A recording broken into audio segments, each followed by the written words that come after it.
हमारे हिंदुस्तान का एक गवैया, मैं तो उसे गवैया कहता हूँ, 2 टके का शायर, जिसके पास ना तो शायरी है, ना तरन्नुम है, ना शेर है, ना आवाज़ है, कुछ नहीं है उसके पास। और बिहार के अंदर वो बैरिस्टर असदुद्दीन ओवैसी साहब को ललकार रहा है। उसको तमीज़ नहीं है बात करने की। कौम के लोगों के साथ, कौम के जज्बात से खिलवाड़ कर रहा है बिहार के अंदर जाकर। जो प्रतापगढ़ में इलेक्शन नहीं लड़ सकता, इलेक्शन लड़के जीत नहीं सकता, वो बिहार में जाकर मुसलमानों को सबक दे रहा है। जो मुरादाबाद में रहकर अपनी सीट नहीं जीत सकता, वो बिहार में जाकर जो है सबक दे रहा है, कौम के जज्बात के साथ खिलवाड़ कर रहा है। मेरी समझ में नहीं आता है कि मुसलमानों के अंदर जाने कौन से जज्बात हैं।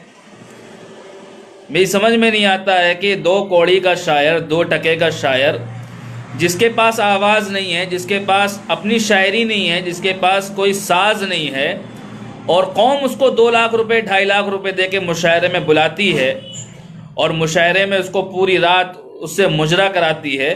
अगर वही 2 लाख रुपए मुस्लिम कौम, अगर वही 2 लाख रुपए किसी गरीब बेटी के शादी में खर्च कर दे, किसी बेवा को दे दे, तो कितना सवाब का काम मिलेगा।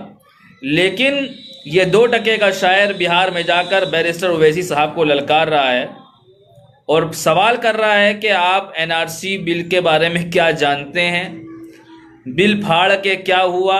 अच्छा, कांग्रेसी सवाल कर रहे हैं, ये कांग्रेस के तलवे चाटने वाले, ये लोग सवाल कर रहे हैं कि बिल फाड़ने से क्या होगा। अगर बैरिस्टर ओवैसी साहब पार्लियामेंट के अंदर बिल नहीं फाड़ते तो मुसलमानों को पता भी नहीं,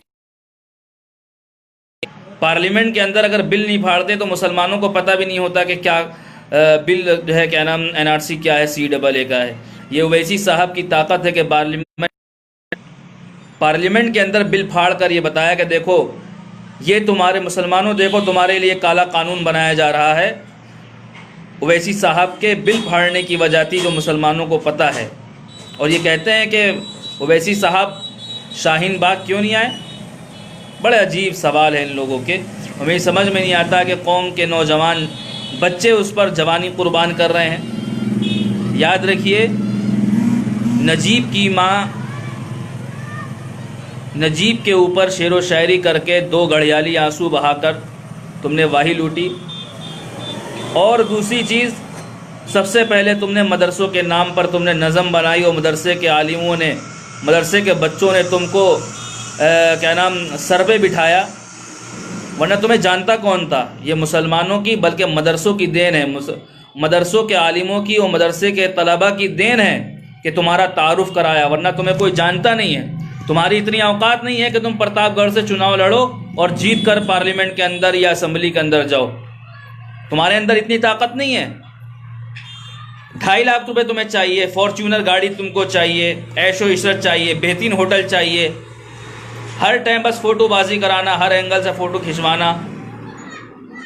ये तमाम चीज़ें कौम को भड़काने के लिए, कौम के लोगों को कौम के जज्बात के साथ खेलने के लिए इमरान गवैया करता है। और मेरा ये पैगाम है उन लोगों के नाम जो इसको 2.5 लाख रुपए दे के मुजरा करवाते हैं। अल्लाह के वास्ते बंद करिए, सोचिए समझिए। वो 2.5 लाख रुपए, वो 2 लाख रुपए आप गरीब बच्चियों की शादी में खर्च करिए, गरीब बेवाओं के घर पे आप दीजिए, किसी को खाना खिला दीजिए, किसी की शादी करा दीजिए, किसी के बच्चे को पढ़ा दीजिए। लेकिन इस 2 टके के शायर को 2.5 लाख रुपए, 2 लाख रुपए दे के गुनाह में शामिल मत होइए। ये कौम का लीडर नहीं बन सकता, ये कौम का रहनुमा नहीं बन सकता। कभी समाजवादी के गुण गाएगा, कभी अरविंद केजरीवाल के गुण गाएगा, कभी राहुल गांधी के गुण गाएगा, कभी तेजस्वी यादव के गुण गाएगा। जो इसके सामने हड्डी फेंकेगा वो उसको गुण गाएगा। तो बिहार में आप देख रहे हैं किस तरीके से ओवैसी साहब को बुरा भला कह रहा है। हैदराबाद में जाकर ओवैसी साहब के गुण गाता है। हैदराबाद में जाकर जब मजलिस वाले इसके ऊपर पैसा उड़ाते हैं तो हैदराबाद के गुण, ओवैसी साहब के गुण गाता है। और ओवैसी साहब के चाहने वालों ने इसको मशहूर कर दिया हैदराबाद के अंदर। खैर छोड़िए, आप तमाम लोग इसके चक्कर में ना पड़े। ये सोशल मीडिया में बढ़िया वाला ट्रोल हो रहा है, आप तमाम लोग देख रहे हैं। ये कौम के जज्बात के साथ खिलवाड़ कर रहा है। ये कौम का मसीहा नहीं हो सकता है, ये कौम का लीडर नहीं हो सकता है, ये कौम का रहनुमा नहीं हो सकता है।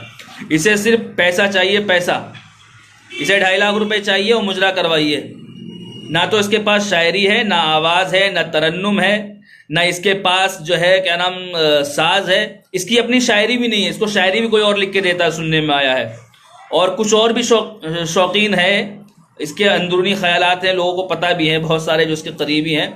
खैर, इसके जाने से बिहार में कोई फ़र्क पड़ने वाला नहीं है। मजलिस इत्तेहादुल मुस्लिमीन मजबूती के साथ इलेक्शन लड़ रही है और इंशाअल्लाह बेहतरीन तरीके से इंतखाबात हो रहे हैं। रिज़ल्ट इंशाअल्लाह अल्लाह की इजाज़त से उम्मीद है बिहार के अंदर बेहतरीन रिज़ल्ट भी आएगा। जो वैसी साहब, उनकी पार्टी के कारकुनान, ज़िम्मेदारान जो मेहनत कर रहे हैं, इंशाअल्लाह मेहनत ज़रूर रंग लाएगी और मजलिस इत्तेहादुल मुस्लिमीन को बिहार में कामयाबी मिलेगी। हम लोग फ़िलहाल एक पर थे, लेकिन इंशाअल्लाह अल्लाह की इजाज़त से उम्मीद है कि हम इंशाअल्लाह आगे बढ़ेंगे और मजलिस का पैगाम सीमांचल के किशनगंज के घर घर में पहुंच चुका है। मजलिस का पैगाम पहुंच रहा है।